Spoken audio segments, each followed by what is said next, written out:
So I'll start with the basic. How many of you guys have seen the CASEL wheel? Yeah. So I think a lot of times now when we think of SEL, a lot of folks are familiar with this wheel. Most people are probably most familiar with the 5 interrelated competencies that are in the center of this wheel, which we define as kind of the core social and emotional learning competencies. And these begin with, in orange, the self-management and self-awareness, which has to do with how I understand not just my emotions, but who I am and my identity, and how I manage my emotions and express my agency. And in the green, social awareness and relationship skills, which has to do with how I relate to others, how I take on different perspectives, right? And how I build relationships across differences and diversity. And in yellow, responsible decision-making, which might involve how I assess the impact of my actions on others and how I co-create solutions to create more equitable environments. But SEL, I really want to make clear, right, is not just these 5 competencies, but is a process that all children and adults are engaged in throughout their lives. And this process then doesn't happen in a vacuum, but is part of this much larger ecosystem. And that's what these blue rings represent, because for students, their ecosystems might be the classrooms, their schools, their homes, and their communities, as well as the much larger historical and social context that we all live in, right? And so why is this important? Why do we do this in schools? Well, also contrary to what some might think about SEL being soft or the nice pieces of education, right? SEL stems from a very large and rigorous research base that's been replicated over and over to show that it is linked to high quality SEL programming in schools, is linked to important things that we care about, like reading scores, like behavior improvements, like long-term outcomes related to mental health and employment. It also does really cool things like reduce teacher stress and help teachers stay in the classroom longer. It's a good return on investment and all around good for society. And then after I tell you all this evidence and things like that, right, I like to turn to an educator and say, okay, but really, why do you do this work? Because when we talk about how you do SEL is going to look really different if the reason you do SEL is for a quiet and compliant student body versus young people who are going to go out and create that more just and equitable world that we're all seeking, right? And so I guess this leads me into the most popular question we've been getting at CASEL lately, which is, so how do you do SEL? And at CASEL, we've been working since 2011 in close partnership with some major urban districts across the United States around this question of how do you implement SEL in a way that is systemic, that is connected to academic outcomes like literacy, like reading, and promotes equitable learning environments.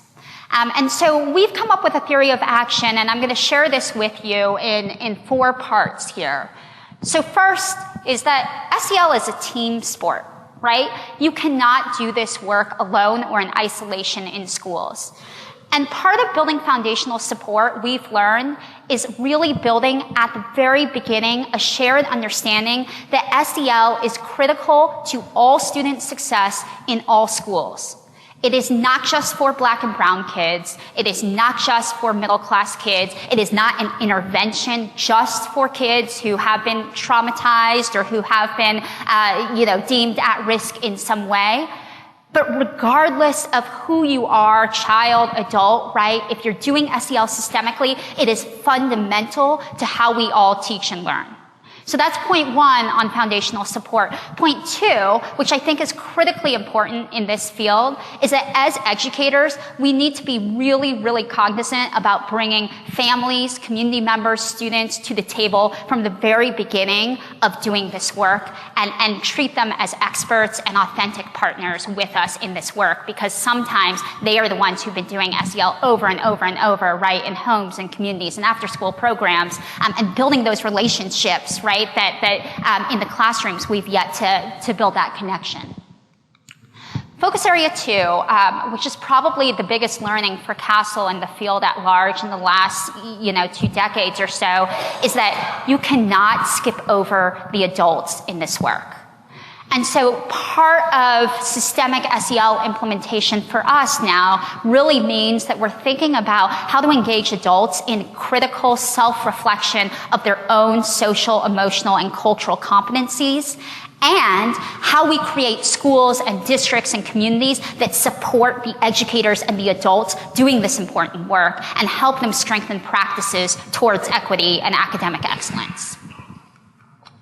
Point 3, the students, right? This is the core of the work that we do. At CASEL, we think there's lots of different ways and approaches that you might promote SEL for students, and we believe that the approach you take should be both empirically based as well as culturally grounded.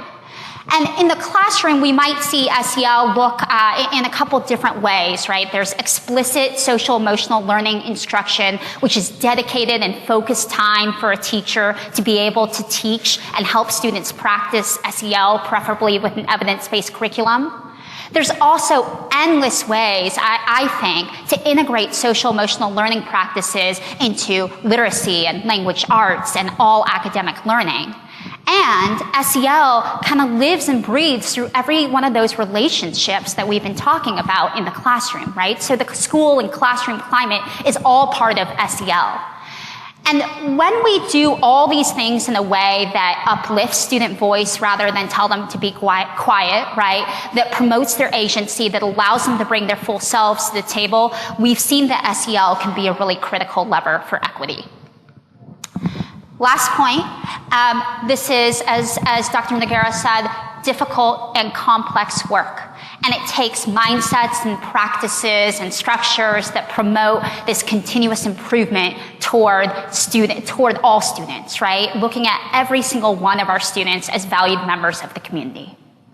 And so I'll just close really quickly by kind of coming back to where I came from and how I felt in 7th grade and the kind of world and society that I want for my 2 children. Hi, Colin Emery, who's watching on live stream. And I believe that SEL and literacy, really their power and potential begins with the understanding that all of us, teachers, students, parents, family members, have a story to tell and have an entire history of where we came from.